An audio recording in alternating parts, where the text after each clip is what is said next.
अब सरकार ने फिक्स कर दिया कि कौन कितना कार्बन डाइऑक्साइड उत्सर्जित करेगा। इंडिविजुअल छोटा छोटा का तो फिक्स नहीं कर सकते हैं, लेकिन फैक्ट्री का पता चल जाएगा कितना CO2 निकाला है। जितनी बड़ी फैक्ट्रियां हैं सबका हिसाब फिक्स है। आपने कितना कोयला खरीदा तो पता चल गया कि इतना कार्बन डाइऑक्साइड आपने उत्सर्जित किया है। आपने अपने जनरेटर में कितना फ्यूल डाला है उससे पता चल जाता है। अब आम पब्लिक से तो पता नहीं चलेगा कि भाई इसमें देखिएगा ध्यान से, रिलायंस इसमें भी सबसे आगे निकल गया। और उस पैसा से सरकार क्या करेगी? पेड़ लगाएगी। अब समझो आप फैक्ट्री के मामले में रिलायंस बड़ी आगे। उसका जामनगर एगो शहर बसा हुआ है, वो पूरा जामनगर ओकरे है। इसकी भनक लग गई किसको? रिलायंस को। रिलायंस ने कहा कि सिर्फ क्योटो प्रोटोकॉल लाओगे, हमसे पैसा लोगे। उसने कहा रुको बताते हैं, अपन जंगल बनाएंगे। वो अपना जंगल बना रहा है। एक्चुअल में उसका वनतारा जो प्रोजेक्ट है वो उसकी फैक्ट्री से निकलने वाले धुआं के बदले में जो इंडस्ट्री निकलेगी उसके बदले में जो उसे पैसा देना था वो नहीं देगा।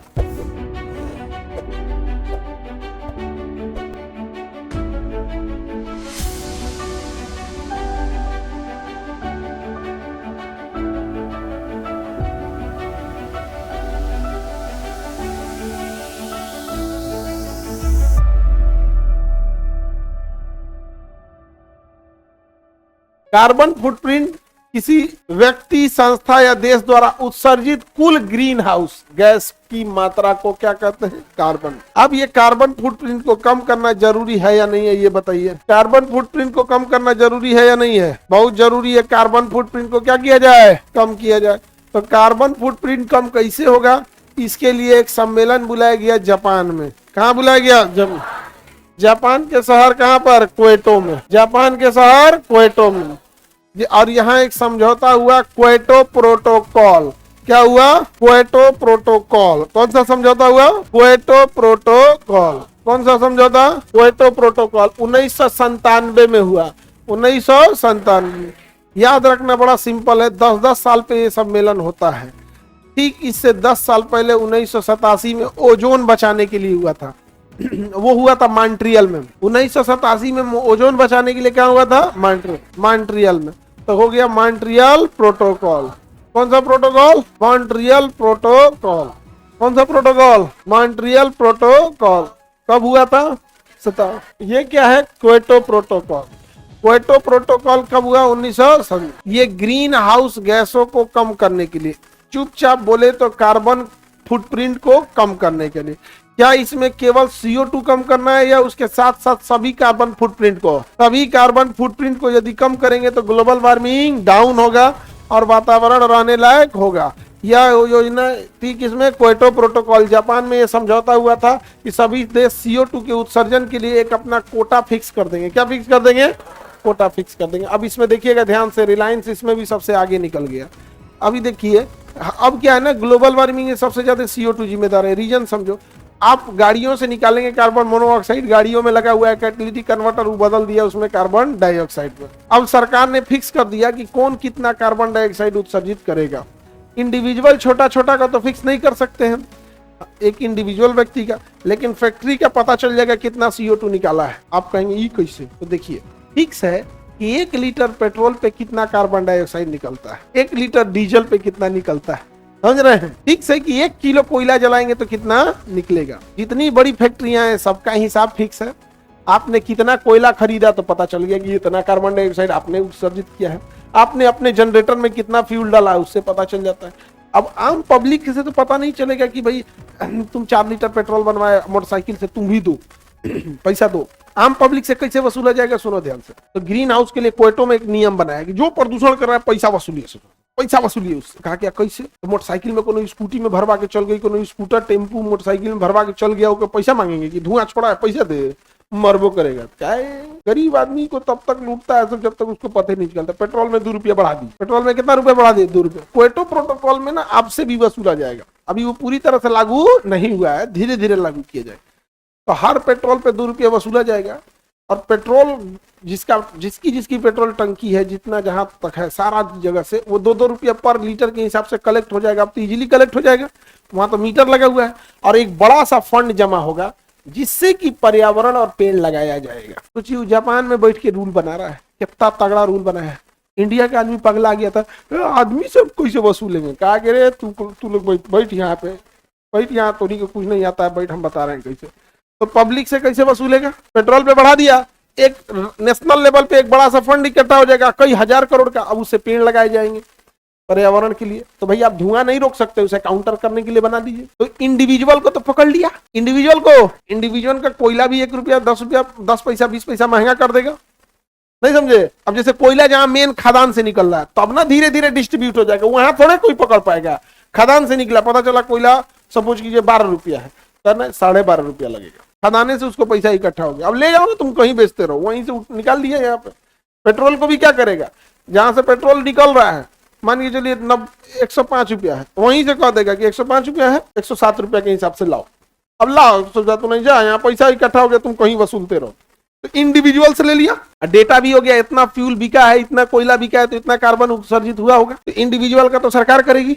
अब रही बात फैक्ट्रियों की, फैक्ट्रियों में तो बहुत ज्यादा निकलता है। जहाज कंपनियों से कहेगा बबुआ, अभी जहाज कंपनियों को अभी समझ में नहीं आ रहा है, जीएस पढ़ो, क्योटो प्रोटोकॉल आएगा तो इन्हीं को पता चलेगा कि बबुआ 1 घंटा में तुम लोग 8000 लीटर फूंक दिया, इतना पैसा लगेगा, इतना पैसा लगेगा।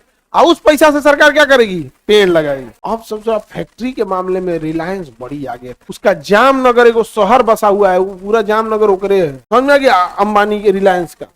अब क्या किया जाए, इसकी भनक लग गई किसको, रिलायंस को। रिलायंस ने कहा कि सिर्फ क्योटो प्रोटोकॉल लाओगे, हमसे पैसा लोगे। उसने कहा रुको बताते हैं, अपन जंगल बनाएंगे। वो अपना जंगल बना रहा है, वो उसमें अब जंगल बनाएगा तो भाई खाली जंगल में कौन रहे, तो उसको थोड़ा सा बेहतरीन ढंग से पेड़ और भी डाल दिया, बेहतरीन ढंग से उसमें जानवर भी डाल दिया।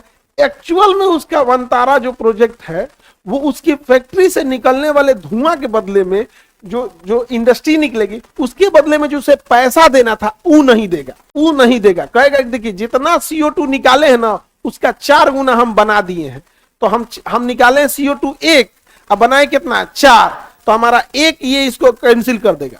अब भाई 3 गुना जो ऑक्सीजन बनाए हैं, सरकार पैसा दे, हमरा दे, धुआं निकल लो तो चार्ज ले तो पैसा दे तो दे, यहाँ पे सरकार को चूना लगाएगा। और आपको लगता है कि चिड़िया घर है, वाह रे बाबू वाह, समझ में आ रहा है। अनरे ससुरा हमरा देख देख घुसी आता है, सब होता है कि ये आदमी सब बतिये खोल देता है नहीं समझे, देख देख हमरा कम घुसी आता होगा। तो बाका जो वनतारा बनाया गया है, तो उसमें हाथी भी है, जानवर भी है, तो अच्छी चीज है, हम ही नहीं करेंगे खराब चीज है, बट वो चिड़ियाघर नहीं है। बस इतना समझ ना, उसका उद्देश्य क्या है, बस कार्बन डाइऑक्साइड का उत्सर्जन करना। जैसे हमारा बिजली मान के चलिए आ रहा है मंथ का 2 लाख रुपए, और हम सोलर लगा दिए, बिजली बना दिए 3 लाख। कितना का बिजली बना दिए, 3 लाख। अब बिजली बिल आया 2 लाख का, हम सोलर लगा के 3 लाख का बिजली बना लिए महीना का, तो सरकार से कहेंगे कि देखिए 2 लाख का हम बिजली खर्चा किए, अब बनाए कितना का 3 लाख, तो 2 लाख 2 लाख कटर पीटर, बचल 1 लाख का हमरा पैसा दे। मिलता है, मिलता है ऐसे। अगर आपने सरप्लस बना दिया ना, सरकार आपको पैसा देगी, हाँ लो पैसा लो। यही काम कौन कर रहा है, रिलायंस। कि धुआं निकल तो पैसा हो। तो अब आप कहेंगे ऐसे कैसे, तो समझो भारत में फेवरिज्म कैसे होता है। ये बात पहले से ही पता थी रिलायंस वगैरह, समझ में आ गया कि नहीं आ गया। अभी भी रिलायंस के पास बहुत बड़ा पेट्रोलियम भंडार है, और रिलायंस पूरे इंडिया के प्लास्टिक इंडस्ट्रीज को कंट्रोल करता है। प्लास्टिक बनता है प्लास्टिक के ग्रेनुअल या प्लास्टिक पैलेट से, वो दाल के बराबर बराबर होते हैं सब। जो भी आपको बनाना है, आपके पास बस उसका सांचा रहता है। आप क्या कीजिए, उस सांचा में उसको खरीद के लाइए ग्रेनुअल को, और उस सांचा में उसको डालिए। अब ऐसे मान के चलिए आपको प्लास्टिक का बाल्टी बनाना है, तो एक सांचा रहेगा प्लास्टिक के बाल्टी में, तो उसमें आप उसको पैलेट्स को डालिए, दाल जैसा रहेगा। अब वो क्या करेगा ना, इतना टेम्परेचर देगा 1000 डिग्री सेल्सियस, पूरा प्लास्टिक गल के पानी जैसा हो जाएगा।